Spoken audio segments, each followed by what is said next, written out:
Hi, എല്ലാവർക്കും നമസ്കാരം. അപ്പം നമുക്ക് ചെമ്പരനീർ പൂവിലെ സച്ചിയുടെയും രേവതിയുടെയും നാളത്തെ നല്ലൊരു കഥ കേൾക്കാം. എല്ലാ ദിവസവും ഉച്ചയ്ക്ക് തന്നെ ചാനലിലൂടെ വീഡിയോ അപ്ലോഡ് ചെയ്യുന്നതാണ്.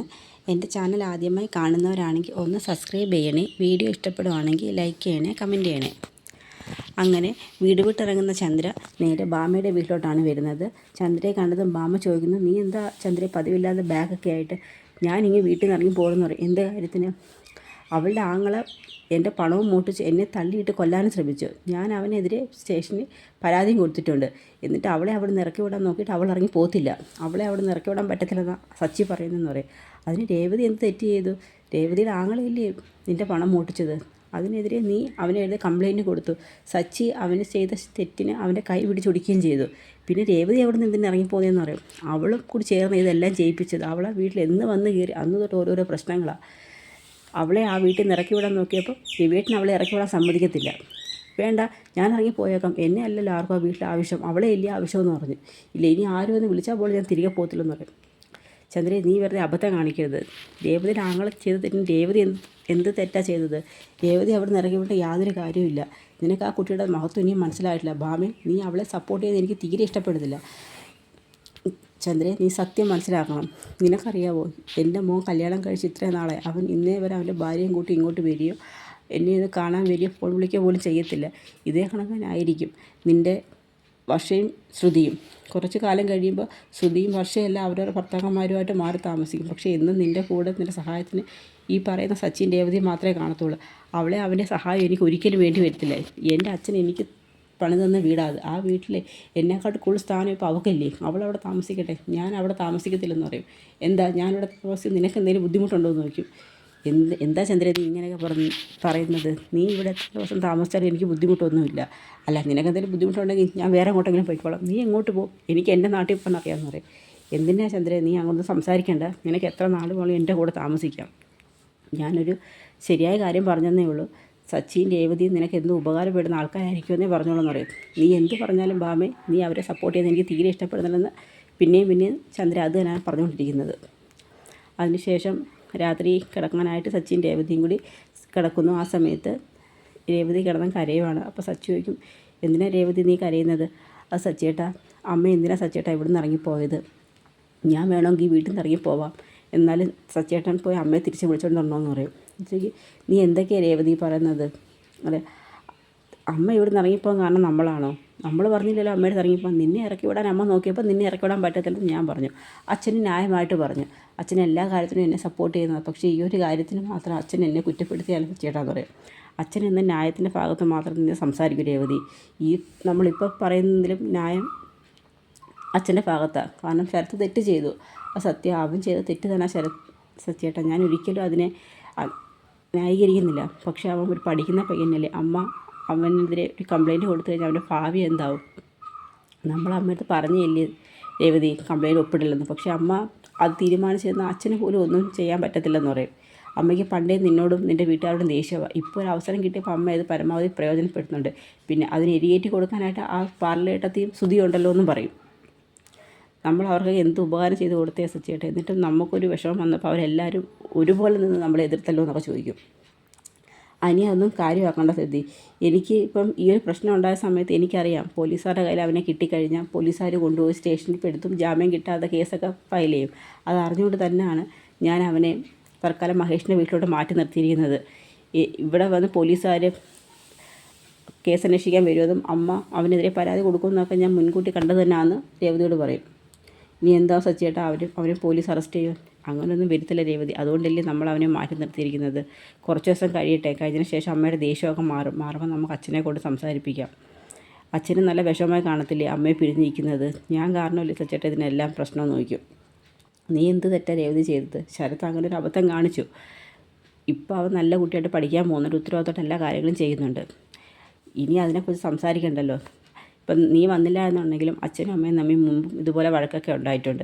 കുറച്ച് ദിവസം കഴിയുമ്പോൾ അവർ തമ്മിൽ പിണക്കമൊക്കെ മാറി അവർ തമ്മിൽ ഒന്നാം. കുറച്ച് ദിവസം മുമ്പ് നിനക്കറിയത്തില്ലേ അച്ഛമ്മ വന്ന് അവരുടെ പ്രശ്നം സോൾവ് ചെയ്തത്?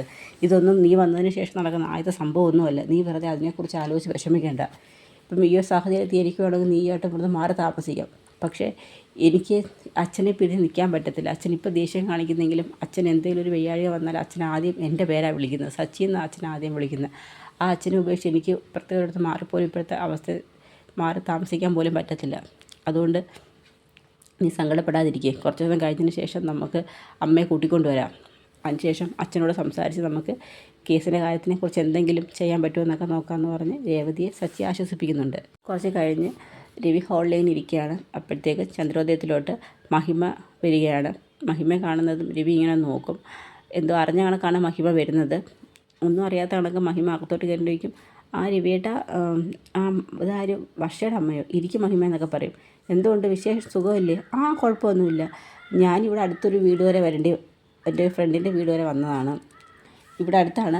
അപ്പോൾ ഇവിടെ വരുന്ന വഴിക്ക് വർഷയും കണ്ട് ചന്ദ്രമതിയും കണ്ടിട്ട് പോകാമെന്ന് കരുതിയെന്ന് പറയും. അല്ല, ചന്ദ്ര എവിടെ? കാണുന്നില്ലോ. സാധാരണ ഞാൻ വന്ന് അവളാണല്ലോ ഓടി വന്ന് എന്നെ സ്വീകരിക്കുന്നത്. അത് ചന്ദ്ര ഇവിടെ ഇല്ല. അവൾ എവിടെ പോയി? അവൾ ഭാമയുടെ വീട്ടിലോട്ട് പോയേക്കോ. പെട്ടെന്ന് വരുമായിരിക്കും ഇല്ലേ? എപ്പോൾ വരുമെന്ന് അറിയത്തില്ല. അതെന്താ?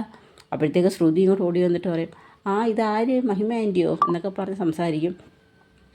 അല്ല, ഞാനിവിടെ അടുത്ത് എൻ്റെ ഒരു ഫ്രണ്ടിനെ കാണാൻ വന്നേ. അപ്പോൾ ഇങ്ങോട്ട് വന്ന് വർഷയും ചന്ദ്രമതി ഒന്ന് കാണാമെന്ന് കരുതി.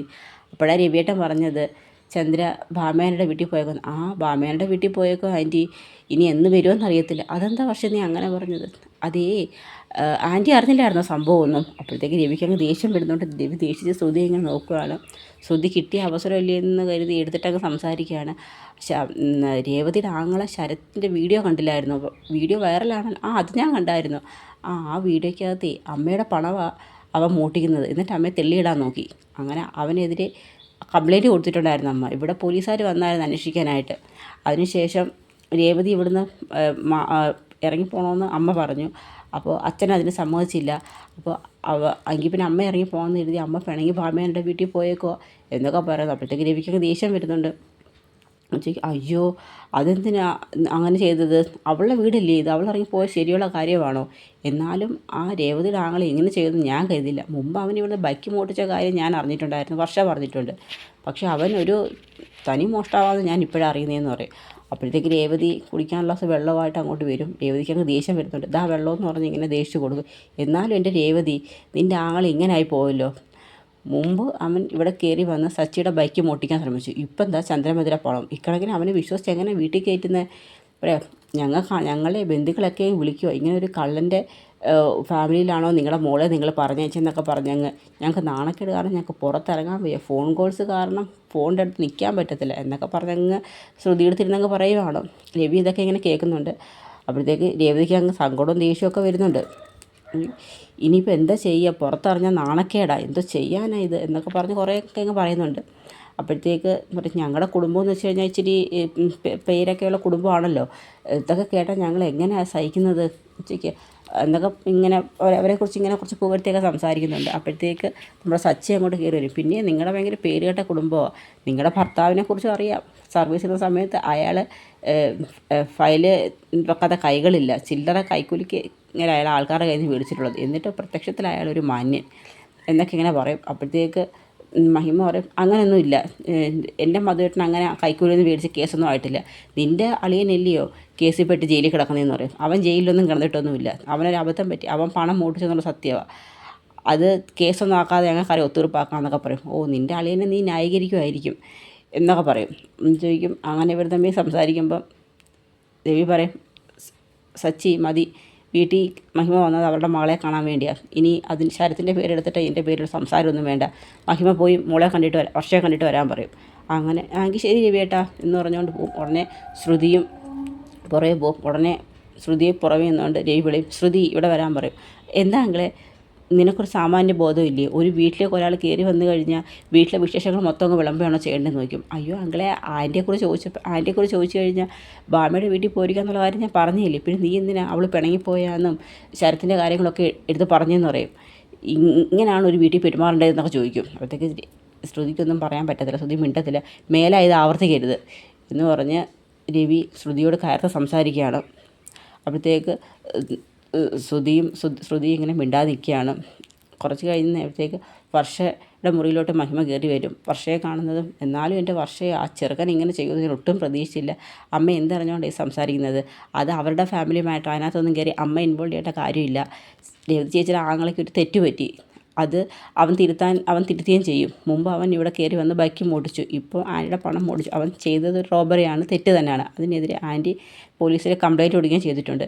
ഈ അമ്മയായിട്ട് അതിനെ കുത്തി കിഴിക്കാനങ്ങ് നിൽക്കേണ്ട. ആൻറ്റി അടുത്ത് ചുമ്മാ കിടന്ന് എരികേറ്റി കൊടുക്കരുത്. ആൻറ്റിക്ക് അല്ലെങ്കിൽ രേവതി ചേച്ചിയോട് ഭയങ്കര ദേഷ്യമാണ്. ഇനി അമ്മയും കൂടി ചെന്നും ദേഷ്യപ്പെടുത്തി കഴിഞ്ഞാൽ ആൻറ്റിക്ക് ഓവറുള്ള ദേഷ്യം കൂടി. ഇപ്പം തന്നെ രേവതി ചേച്ചി ഇവിടുന്ന് പോകണമെന്ന് പറഞ്ഞ് ദേഷ്യപ്പെട്ട് നിന്നിട്ട് അങ്കിൾ അതിന് സമ്മതിക്കാത്തതുകൊണ്ട് ആൻറ്റി പിണങ്ങി ബാമേൻ്റെ വീട്ടിൽ പോയിരിക്കുന്നത്. അത് ഒത്തുതീർപ്പാക്കാൻ ശ്രമിച്ചുകൊണ്ടിരിക്കുന്നതിനിടയ്ക്ക് അമ്മ വെറുതെ ആൻറ്റിയെ ചൂട് പിടിപ്പിക്കലോ എന്നൊക്കെ പറയും. ഉടനെ അപ്പോഴത്തേക്ക് മഹിമയ്ക്ക് കൊടുക്കാനുള്ള മറുപടി എല്ലാം വർഷ അങ്ങ് ശരിക്കും കൊടുക്കും. വർഷയെടുത്തൊരു അടവ് ഏക്കത്തില്ല. മഹിമയുടെ ഒരു പണി നടക്കത്തില്ല. വർഷക്കണക്കിന് അങ്ങ് തിരിച്ചു കൊടുക്കും. അമ്മായിമ്മയെന്നൊന്നും വർഷം നോക്കത്തില്ല.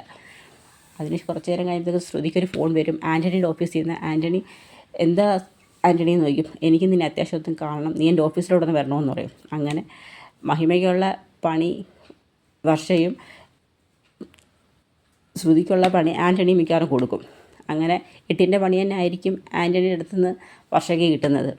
അതിനുശേഷം വർഷ കോൾ കട്ട് ചെയ്തിട്ട് അങ്ങോട്ട് പോകും. കുറച്ച് കഴിഞ്ഞ് ദേവു ഫോൺ വിളിക്കും. സച്ചി ഫോൺ വിളിച്ചിട്ട് പറയും, എന്താ ദേവു, അത് സച്ചിയേട്ടാ അമ്മയെ പോലീസ് അറസ്റ്റ് ചെയ്തെന്ന് പറയും. എന്തിന്? അത് ഇവിടെ ശരത്തിനെ അന്വേഷിച്ചിവിടെ വന്നിരുന്ന പോലീസുകാർ. ശരത്ത് ഇവിടെ ഇല്ലല്ലോ. അപ്പോൾ അമ്മയ്ക്ക് ശരത്തിനെ എവിടെയാണെന്നറിയാമെന്ന് ചോദിച്ചുകൊണ്ടാണ് ചോദ്യം ചെയ്യാനായിട്ട് അമ്മയെ വിളിച്ചുകൊണ്ട് പോയത്. ഞാനും ഇപ്പോൾ സ്റ്റേഷനിൽ നിൽക്കുക സച്ചിയേട്ടാന്ന് പറയും. നീ വിഷമിക്കേണ്ട ദേവു, ഞാൻ പെട്ടെന്ന് രേവതിയും കൂട്ടിക്കൊണ്ട് അങ്ങോട്ട് വരാമെന്ന് പറയും. രേവതി ചോദിക്കും, എന്താ സച്ചിയേട്ടാ? അത് അമ്മയെ പോലീസ് അറസ്റ്റ് ചെയ്തു. എന്തിന്? അത് ശരത്തിൻ്റെ കാര്യം എന്താ ചോദിക്കാൻ വേണ്ടിയാ? അത് വീട്ടിൽ വെച്ച് ചോദിച്ചാൽ പോരായിരുന്നോ? അറിയത്തില്ല രേവതി, ദേവും അമ്മയായിട്ടൊരു സ്റ്റേഷനിൽ നിൽക്കുക, നമുക്ക് എത്രയും പെട്ടെന്ന് അങ്ങോട്ട് പോകാമെന്ന് പറയും. അങ്ങനെ അവർ രണ്ടും കൂടി പെട്ടെന്ന് കാറും എടുത്ത് നേരെ സ്റ്റേഷനിലോട്ട് ചെല്ലുകയാണ്. ആ സമയത്ത് ദേവും അവിടെ പുറത്ത് കരഞ്ഞുകൊണ്ട് നിൽക്കുകയാണ്. അങ്ങനെ അവിടെ അങ്ങനെ രേവതിയും സച്ചിയും കൂടി ഓടി വന്ന് ദേവുവിൻ്റെ അടുത്ത് കാര്യങ്ങളൊക്കെ ചോദിക്കുന്നു. അങ്ങനെ അവർ മൂന്നുപേരും കൂടി സ്റ്റേഷനിൽ നിൽക്കുന്നിടത്താണ് നമ്മുടെ നാളത്തെ കഥ അവസാനിക്കുന്നത്. ഇനി സച്ചി അകത്ത് കയറി പോലീസുകാരോട് സംസാരിക്കണം. എന്തിനാ ലക്ഷ്മി അമ്മയെ ചോദ്യം ചെയ്യാനായിട്ട് വിളിപ്പിച്ചതാണോ എന്നുള്ള കാര്യങ്ങളൊക്കെ സംസാരിക്കാനായിട്ട് സച്ചി ചോദിക്കുന്നുണ്ട്. അപ്പോൾ അതിൻ്റെയൊക്കെ വരും വിശേഷങ്ങളാണ് നമ്മൾ കാണാൻ പോകുന്നത്. അപ്പോൾ അതിനെ നമുക്ക് കാത്തിരിക്കാം. എല്ലാവർക്കും കഥ ഇഷ്ടമായ സപ്പോർട്ട് ചെയ്യണേ. എല്ലാവർക്കും ഒരു നല്ല ദിവസം നേരുന്നു. നന്ദി.